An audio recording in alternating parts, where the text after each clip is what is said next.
Eju Eyo Music. Kofi Jason, Samianu Mai, Mofi Usukroi, Nyami Rosso. Nikanga ne yo, Sango mile yo mi kwanui, Sango nyami sowi, Yole jezi yo asenga suwa.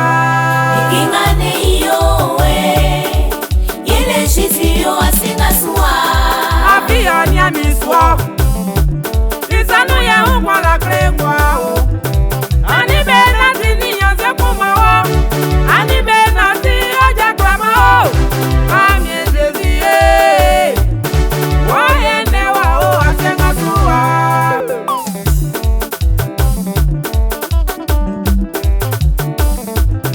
Misile bruwe me.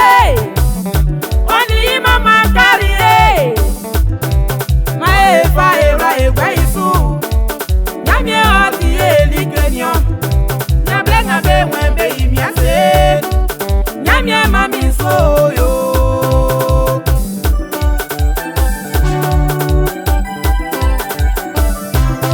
Soka sika jebe mi wanzo. Soka swate mwembe susimile. Nyamie sanu ye jete ufe.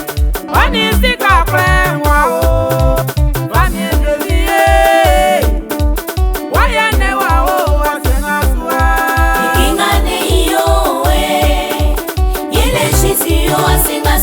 Eju Eyo Music.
Eju Eyo Music. Hey, my papa, Jason, Mama Nyamie. Missy never massacre. Nyamie Rosso, when in Boswale. Oh, Jesse, oh, Jesse, oh, Jesse, oh, Jesse. Sege.